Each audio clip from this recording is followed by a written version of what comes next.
ශ්‍රේණි පාඩමේදී අපිට මෙන්න මේ වගේ සංඛ්‍යා රටා මොනවද? එතකොට මේ වගේ සංඛ්‍යා පෙළක් අපි සාමාන්‍යයෙන් කියනවා සංඛ්‍යා අනුක්‍රමයක් කියලා. එතකොට මේ සංඛ්‍යා අනුක්‍රමයක පද එක ළඟ පිහිටි පදවලට අපි කියනවා අනුයාත පද කියලා. දැන් දරුවනි අපි මේ සංඛ්‍යා අනුක්‍රමවල අනුයාත පද කිහිපයක් තමයි මෙතන දීලා තියෙන්නේ.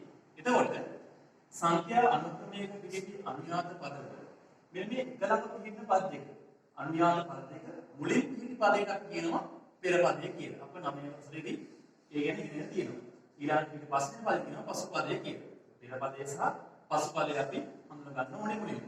එතකොට දැන් මේ පළවෙනි කතාව ගත්තොත් 5 8 10 13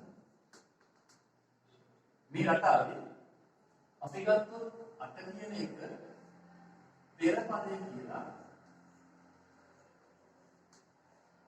මේ 10 කියන්නේ පසු පදය.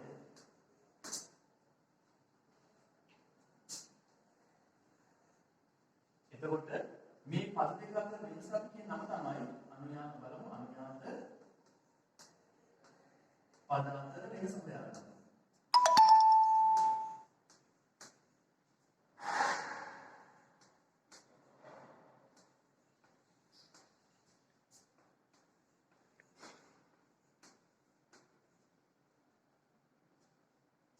එතකොට මේ ආකාරයෙන් හොයාගත්තාම දරුවන්ට පුළුවන් මේකේ අනුයාත පද අතර වෙනස හොයාගන්න පසු පදයේ 10 පෙර පදයේ 8 ඔන්න අපිට හොයාගන්න පුළුවන් අනුයාත පද අතර වෙනස 2යි කියලා.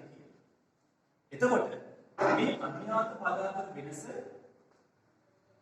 සමාන වෙන කිසියම් ශ්‍රේණියක් තියෙනවා. අපි අනුයාත පද අතර වෙනස සමාන ශ්‍රේණියක් අපි හඳුන්වනවා සමාන්තර ශ්‍රේණියක් කියලා. දැන් දරුවනේ ඔයගොල්ලෝ පරීක්ෂා කරලා බලන්න පුළුවන් ඔයගලන්ට මේ ශ්‍රේණි වල අනුයාත පද අතර වෙනස සමාන වෙච්ච ශ්‍රේණි තියනවාද කියලා. අපි හොයලා බලමු ඉගෙන. දැන් පළවෙනි ශ්‍රේණියේ අපි ගත්තොත් පළවෙනි පද දෙක අතර වෙනස ගන්න. දෙවෙනි පද දෙක අතර වෙනස අපි හෙව්වා. පළවෙනි පද දෙක අතර වෙනස ගත්තොත් අපිට වෙන්නේ 8න් 5ක් අඩු කරගන්න. ඒකෝට උදේ 8න් 5ක් අඩු කරාම උත්තරේ ඉන්නේ 3යි. එතකොට අනුයාත පද අතර වෙනස මේ ශ්‍රේණිය ගත්තම සමාන වෙන්නේ නැහැ. ඒතර මේ සමාන්තර ශ්‍රේණියක් නෙවෙයි. ඊළඟට අපි ගන්නවා දෙවෙනි අපි දුන්න සංඛ්‍යා අනුක්‍රම. ඒකේ 12 15 18 21 ආදී වශයෙන් තියෙනවා. අපිට පුළුවන් මේ සංඛ්‍යා අනුක්‍රමයේ පද අතර වෙනස හොයන්න. අනුයාත පද අතර වෙනස හොයන්න. මේ වෙනස දෙවුවහම අපිට පුළුවන් 15 12ක් අඩු කළාම 15 12ක් අඩු කළාම 3යි. 18න් 15ක් අඩු කරාම 3යි. 21න් 18ක් අඩු කරාම 3යි. එහෙනම් මෙන්න මේ ශ්‍රේණිය ගත්තොත් අනුයාත පද අතර වෙනස සමානයි. එතකොට මේක මේ ශ්‍රේණිය සමාන්තර ශ්‍රේණියක් කියලා කියන්න පුළුවන්. 3යි. හොඳයි අපි දැන් සමාන්තර ශ්‍රේණියක් කියන්නේ මොකක්ද කියලා හොයාගත්තා. ඒ කියන්නේ අනුයාත පද අතර වෙනස සමාන වෙච්ච සංඛ්‍යා අනුක්‍රමයක් අපි කියනවා සමාන්තර ශ්‍රේණියක් කියලා. දැන් මෙන්න මේ සංඛ්‍යා අනුක්‍රමයේ අපිට පුළුවන් අනුයාත පද අතර වෙනස හොයාගන්න.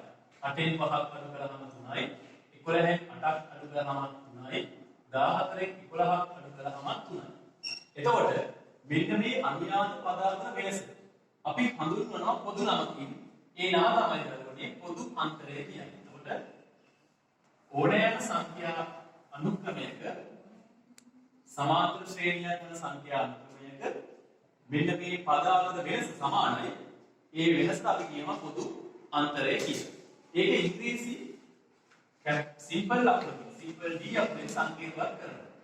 සිම්පල් D අක්‍රමයෙන් අපි ඒක සංකේතවත් කරනවා. එතකොට අපිට දැන් පුළුවන් මේ පහරින් තියෙන ශ්‍රේණි වල පොදු අන්තරයන් හොයලා බලන්න. මම ගන්නම් දෙවෙනි ගාන. දෙවෙනි ගානේ පොදු අන්තරය අපි හොයමු. D කියලා හඳුන්වනවා. පොදු අන්තරය අපි සොයමු. එතකොට මේක සමාන්තර ශ්‍රේණියක් නිසා අපිට සෑම පදයක් සොයන්න අවශ්‍ය වෙන්නේ. අපිට පුළුවන් 10න් 12 අඩු කරන්න. පසු පදයේ 10යි ඉන් 12ක් අඩු කරාම උත්තරේ එනවා ඍණ දෙකක්. ඊළඟට තුන්වෙනි අවස්ථාව සලකමු. ඒකේ තියෙන්නේ එකෙන් භාගයක් අඩු කරනවා. නැත්නම් අපිට පුළුවන් එකමාරයෙන් එකක් අඩු කරන්න.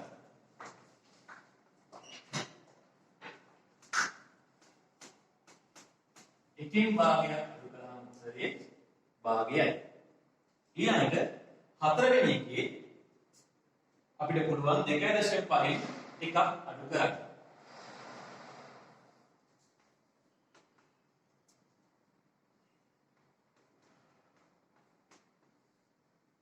ඒකේ උත්තරේ 1.5 කියලා එනවා. පස්වෙනි අවස්ථාව මෙන්න මේ අවස්ථාවේ අපිට ගත්තොත් පසුපදයේ අපි ගත්තොත් ඍණ 9යි කියලා අපිට ඒකෙන් අඩු කරන්න සිද්ධ වෙනවා ඍණ 12.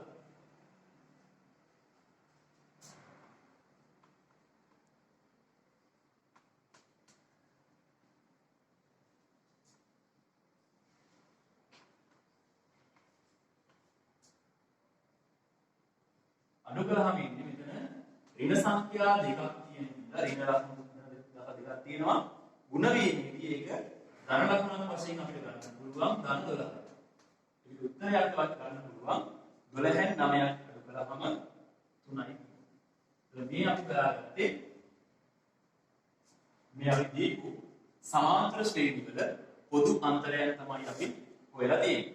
ඒ වගේම දරුවනේ මේ වගේ සමාන්තර ශ්‍රේණියක පළවෙනි පදය මුල් පදය අපි සාමාන්‍ය පළවෙනි පදය කියලා හඳුන්වනවා. අපි ඒක සිම්පල් A අකුරෙන් නම් කරගන්න අපිට පුළුවන්. හොඳයි. මේ වගේ ශ්‍රේණියක් ගත්තොත් 6 9 12 15 වගේ සමාන්තර ශ්‍රේණියක් ගත්තොත් ඒ පළවෙනි පදය අපි පළවෙනි පදය කියලා හඳුන්වනවා. දෙවෙනි පදය දෙවෙනි පදය ආදී වශයෙන් තුන්වෙනි පදය හතරවෙනි පදය වශයෙන් අපිට කියන්න පුළුවන්. ඒ වගේමයි අපි පදයක් කියන එක T අකුරෙන් සංකේතවත් කරනවා. එතකොට පළවෙනි පදය අපිට T1 කියලා නම් කරන්න පුළුවන්. දෙවෙනි පදය T2 කියලා නම් කරන්න පුළුවන්. ඒ ආදී වශයෙන් සමාන්තර ශ්‍රේණියේ පිහිටි පද T3 T4 ආදී වශයෙන් නම් කරන්න පුළුවන්. එතකොට පළවෙනි පදය A කියලා සිම්පල් A අකුරෙන් අපි සංකේතවත් කරනවා.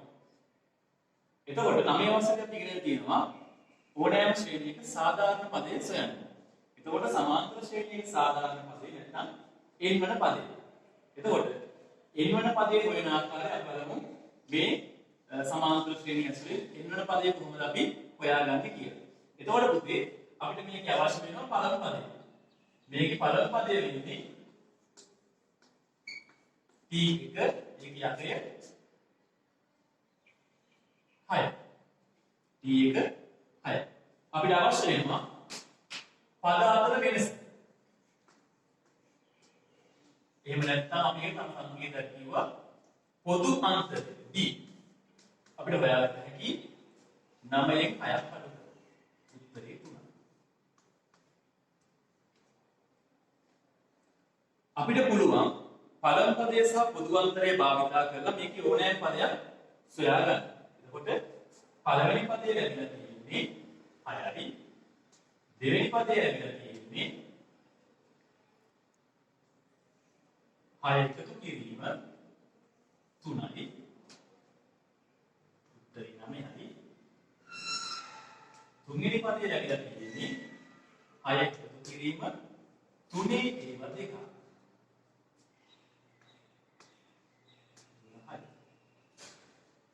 ඊළඟට හතරවෙනි පදයේ ලැබිලා තියෙන්නේ 6 එකතු කිරීම 3ේ ඒවා 3. 15යි. ඔය ආදී වශයෙන් කියොත් දරුවනේ අපෙන් අහනවා T 100 වෙනි පදය. අපිට මේක ඇතුලේ T 100 වෙනි පදයක් ලියන්න පුළුවන්. ඒක ලියන්නේ මෙහෙමයි. 6 එකතු කිරීම 3 වරක්. හොඳින් බලන්න. පද 3ක් තියෙද්දි මෙතන හරියටම දෙකක්. පද 4ක් තියෙද්දි මෙතන 3ක්. පද 100ක් තියෙද්දි මෙතනට අනිවාර්යෙන් අපිට දාන්න වෙන්නේ 99 කියලා. එතකොට පුතේ අපි n වෙනි පදේ හොයන්නේ කොහොමද? n වෙනි පදේ තියෙන්නේ 6 එකතු කිරීම තුන් වරක් අපිට පුළුවන් n අඩු කිරීම 1 කියලා ලියන්න. එතකොට මේ වගේ ශ්‍රේණිය මේ දුන්න ශ්‍රේණියේ පොදු පදේ අපිට ලියා ගන්න පුළුවන් සාධාරණ පදේ අපිට ලියා ගන්න පුළුවන් t සමානයි 6 එකතු කිරීම n අඩු කිරීම 1 කියලා.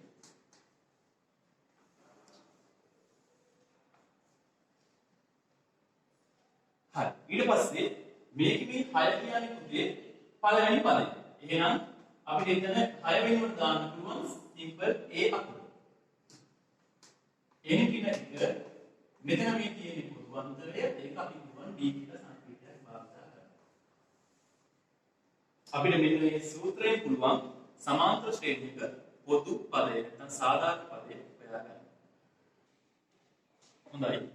අපි දැන් සූත්‍රයෙන් ගත්තා සාධාරණ පදයේ සමාන්තර ශ්‍රේණියක් සඳහා tn සමානයි a ධන n දින 1යි d කියන සූත්‍රය මගින් ලබා ගන්න පුළුවන් කියලා.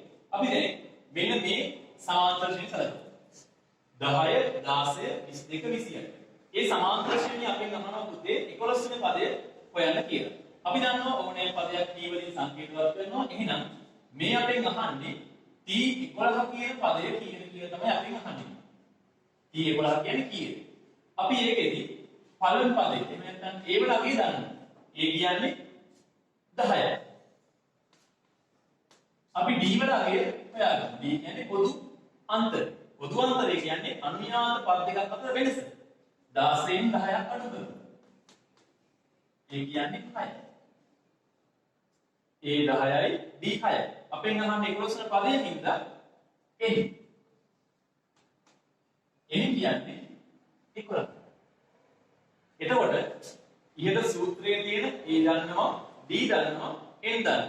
අපිට එහෙනම් t 11 හොයාගන්න පුළුවන්. අපි tn සමානයි a ධන n දින 1යි d කියන සූත්‍රයේ අදාළ ස්ථාන වලට ආදේශ කරමු. අපි කියන්නේ a කියන්නේ 10යි. n කියන්නේ 11 අඩු කිරීම 2. d කියන්නේ 6යි. ආදේශ කරාම 10 එකතු කිරීම 11න් එකක් අඩු කළාම පුතේ 10යි වරහණේ පිට තියෙන සංඛ්‍යාවත් එක්ක ගුණ වෙන්නයි තියෙන්නේ. 10 එකතු කිරීම 60. අපිට අවසන් උත්තරේ එනවා 70ක්. එතකොට 11 වෙනි පදේ වෙන්නේ 70යි. හොඳයි. අපි ඊළඟට මෙන්න මේ ගාන සලකමු. සමාන්තර ශ්‍රේණියක පොදු අන්තරය 5ද 12 වන පදයේ 105ද නම් මුල් පදයේ සයන. එතකොට මේ වගේ ගානක් අපි ගන්නකොට මේකේ පොදු අන්තරය අපිට දෙනවා d කියන 5යි. 12 වන පදය කියන්නේ n වල අගය 12යි. t 12 අගය අපි දන්නවා 105යි. t 12 අපෙන් අහන්නේ පළවෙනි පදේ නැත්නම් a වල අගය කීයද කියලා තමයි අහන්නේ. හරි. එතකොට d වල අගය 5යි 12 වෙනි පදේ තමයි අහන්නේ. එතකොට a සමානයි 12යි t 12 කියන්නේ 105යි. පළවෙනි පදේ කීයද කියලා තමයි අපෙන් අහන්නේ. අපි නැවත වරක් සූත්‍රය ලියමු. t සමානයි a ධන n දින 1යි d කියලා ලියමු.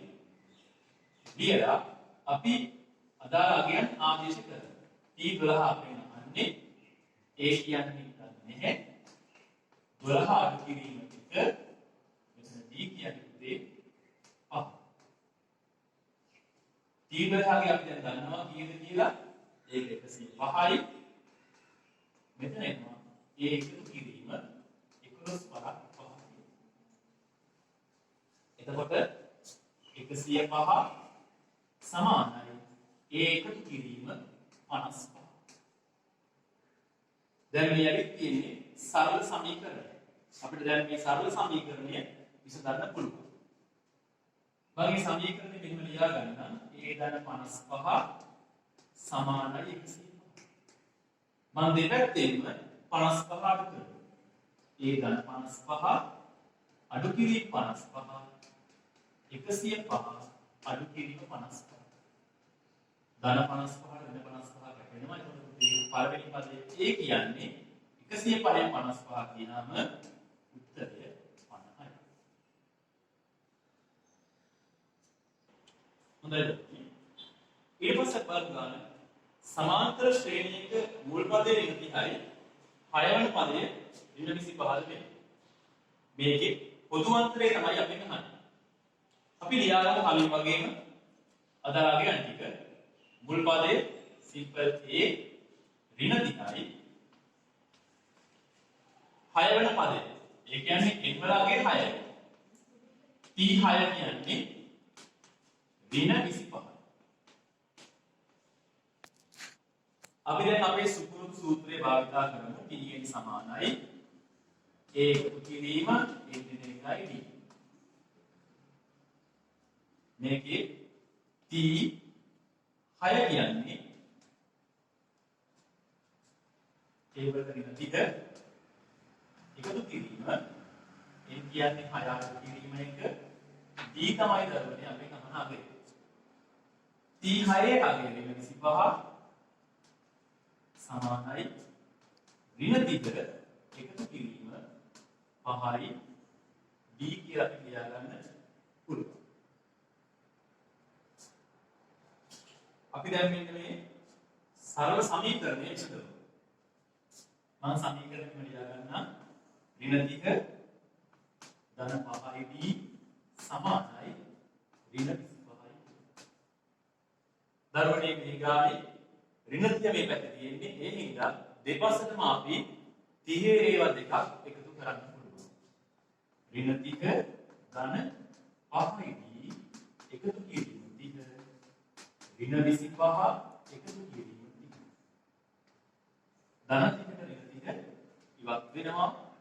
එතකොට 5යි d කියන්නේ පුතේ මෙතන එන්නේ 25න් ඉතින් 25යි 30යි එකතු කරන්න තියෙන ඍණ 25යි ධන 30යි 30 25 කියනවා උත්තරේ 5යි කියන ධන 5යි. අවසාන උත්තරේ ගන්න දෙපැත්තෙන් 5ෙන් බෙදුවම උත්තරේ එනවා 1ක් කියලා. ඒ කියන්නේ d වලද හොඳයි. මුල් පදයේ අර්ථ පොදු අන්තරයෙන් පහද වෙන සමාන්තර ශ්‍රේණියක 103 වන්නේ කීවෙනි පදයේ? මේ ඊළඟ ගානේ. එතකොට පළවෙනි පදයේ a කියන්නේ 8යි. පොදු අන්තරය කියන්නේ d, a කියන්නේ අගේ 5යි. මෙතන පුතේ අපි n තමයි හොයන්නේ.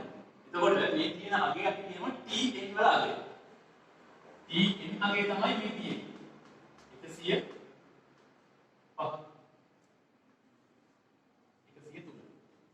103 කියන්නේ t n වල අගේ. t n වල අගේ කියලා තියෙන්නේ 103යි. අපෙන් අහන්නේ n වල අගය කීයද කියලා. n වල අගය කීයද කියලා අපි නැවතත් අපේ සූත්‍රය භාවිතා කරමු. tn සමානයි ඒකතු කිරීම n දින 1යි d. දැන් tn කියන්නේ 103යි a කියන්නේ 8යි n ගන්නේ d කියන්නේ 5යි.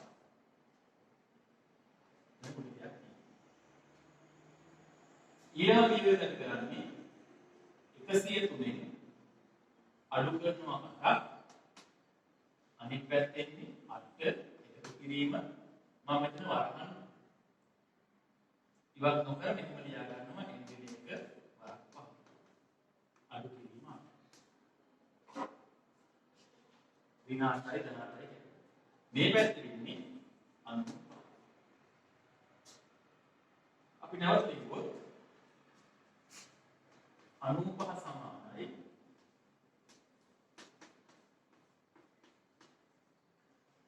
මෙන්න මේ සමීකරණය අපිට පුළුවන් ලියන්න. අපි දැන් දෙපැත්තම 5න් බෙදුවා. එතකොට පුතේ 95 5න් බෙදුවාම මෙතන උත්තරේ එනවා 9ට 5 1යි. 4ක් ඉතුරුයි 45ට 9 5 9. 19ක් මෙතන මේ කමාන්ඩ් පහ කැපෙනවා මෙතන n දෙක විතරක් එන්නේ. ඊට පස්සේ 19 එකතු කිරීම එක n අඩු කිරීම එක එකතු කිරීම එක ඉවත් වෙනවා. උත්තරේ 20. n ලගේ 20ක් කියලා තමයි ලැබෙන්නේ. එතකොට ගත්තොත් 103 වන්නේ 20 වෙනි පදය. තමයි අපිට පුළුවන් කර කියන්න 103 වන්නේ 20 වෙනි පදයයි කියලා අපිට කියන්න පුළුවන්. හොඳයි. සමාන්තර ශ්‍රේණියක 3 වෙනි පදයේ 7ද 6 වෙනි පදයේ 13ද නම් ශ්‍රේණියේ මුල් පදය හා පොදු අන්තරය සොයන්න. එතකොට මේ වගේ ගැටලුවක දරුවනේ මුල් පදයයි පොදු අන්තරයයි දෙකම හොයන්න වෙනවා. එතකොට නොදන්නා පද දෙකක් අපිට සොයා ගන්න සිද්ධ වෙනවා. එතකොට නොදන්නා පද දෙකක් තියෙද්දි අපිට සමගාමී සමීකරණ භාවිතයෙන් තමයි මේ වගේ ගැටලු විසඳන්න වෙන්නේ. ඒකෙදි අපි කලින් ගෙනාත සූත්‍රය භාවිතා කරමු. 3 වෙනි පදය. ඒ කියන්නේ t3 සමානයි 7. එතකොට n වලගේ ගන්නවමයි කියලා අපි a අගය දන්නේ නැහැ. d අගය දන්නේ නැහැ.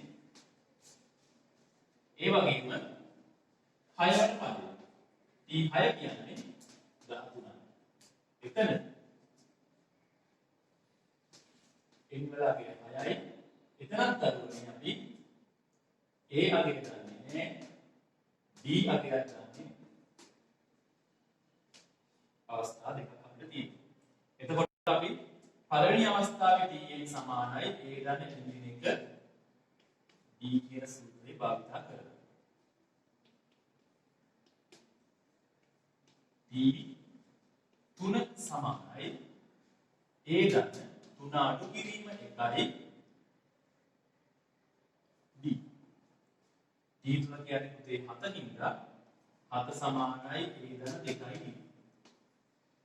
මම මේක පහසු වෙන්න හදා ගන්නම්. a ගන්න 2යි d සමානයි 7යි කියලා. මේක මම ගන්නවා පළවෙනි සමීකරණය වශයෙන්. ඊළඟට පුතේ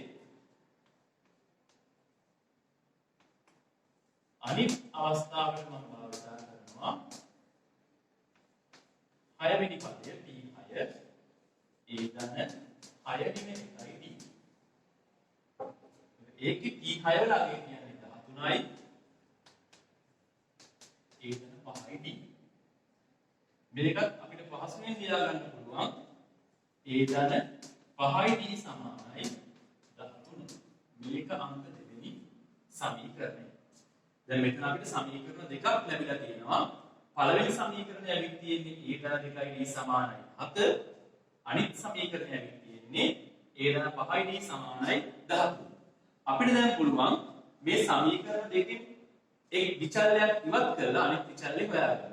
ඒතර විචල්‍ය ඉවත් කිරීමේ ක්‍රමය කරනකොට අපිට පුළුවන් පළවෙනි සමීකරණයෙන් දෙවෙනි සමීකරණය හෝ දෙවෙනි සමීකරණයෙන් පළවෙනි සමීකරණය අඩු කරලා උත්තරේ ගන්න. අපි දෙවෙනි සමීකරණයෙන් පළවෙනි සමීකරණය අඩු කරමු. දෙවෙනි සමීකරණයෙන් පළවෙනි සමීකරණය අඩු කරාම a ගන්න 5යි d අඩු කිරීම a ගන්න 2යි d. මේ වගේ ගණන් වල මෙන්න මේ වර්ධන යෙදීම අනිවාර්යයෙන් සිදු කරන්න ඕන. ඒ ගැන සැලකීමක් වෙන්න. 13 අඩු කිරීම පළවෙනි සමීකරණයගේ තියෙන්නේ 7. දැන් අපි සුළු කරමු.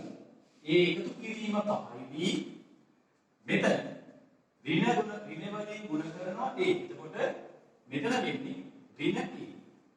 ඍණ වලින් ගුණ කරනවා 2යි d ඍණ 2යි සමානයි 13න් 7 කියනවා දරුවනේ 6. දැන් ඔබට පේනවා ධන a ට ඍණ a ඉවත් වෙනවා. 5යි d දෙකෙන් 5යි d කින් දෙකක් අඩු කළාම උත්තරේ 3යි d සමානයි 6. දැන් අපි කරන්නේ දෙපස්සම 3න් බෙදන්න. එතකොට දරුවනේ d වල අගය අපිට ලැබෙනවා 2ක්. දැන් අපි d වල අගය හොයාගෙන අවසන්.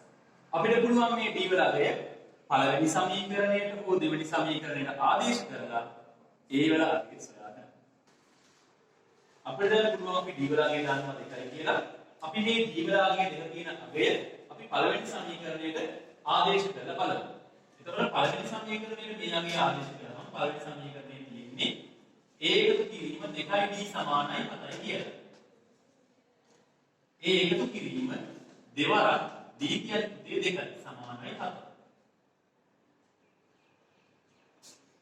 a එකතු කිරීම 4 සමානයි 7. මේ 4 ආවේ දෙවරක් එක 4. a එකතු කිරීම 4 සමානයි 7. a එකතු කිරීම 4 අඩු කිරීම 4 4 අඩු කිරීම 4. දෙපසින්ම 4 ගානේ අඩු කරන්න. මේ ධන 4ට ඍණ 4 ඉවත් වෙනවා. a සමානයි 3යි කියලා අපිට ලබා ගන්න පුළුවන්. එතකොට අපිට මේ වගේ ගැටලුවකදී අපි අනිවාර්යයෙන්ම අගයන් දෙකක් හොයා ගන්න ඕනේ. ඒ සඳහා සමගාමී සමීකරණයක් භාවිත කරන්න ඕනේ. සමගාමී සමීකරණ විසඳලා හල දෙකේ අගයන් අපිට පහසුවෙන් සොයා ගන්න පුළුවන්. හොඳයි. අද දවසේ අපි ඉගෙන ගත්ත සමාන්තර ශ්‍රේණි පාඩමේ මේ සමාන්තර ශ්‍රේණි පාඩමේ අපි සාධාරණ පදේ හොයාගත්තා. t සමානයි a ධන d කියලා. ඒකේ a කිව්වේ පදේ b කිව්වේ පොදුන් අන්තරය n කිව්වේ පදය ඊළඟ t කියන්නේ n වන පදය. ඒකට දරුවනේ අපි මේකේ අවස්ථා හතරක් යටතේ ගණන් සාකච්ඡා කරලා තියෙන්නේ. උදාහරණ පුළුවන් ඒ යටතේ 24 ඒකාභ්‍යාසය කරන්න පුළුවන්. ඊළඟට ඔයාලා මේ වීඩියෝ කරලා අවසානයේ තියෙනවා Microsoft Forms එකක්. ඒකෙන් ෆිල් කරලා ඒක මොකදම ඔයාලට ඒක සබ්මිට් කරන්න පුළුවන්. ඊළඟට විශේෂ ගණන් තියෙන PDF ෆයිල් එකක් ලැබෙනවා. ඒ වගේම ප්‍රසන්ටේෂන් එකක් ලැබෙනවා. තව ස්වල්ප මොහොතකින්. ඊළඟ පාඩම් කොටස අපි මේ වගේම සවිස්තරාත්මකව සාකච්ඡා කරන්න ලෑස්ති වෙමු. සමාන්තර ශ්‍රේණික පදවල එකතුව ඒ පාඩමේදී අපි සාකච්ඡා කරනවා. හැමෝටම සුබ දවසක්. ආයුබෝවන්.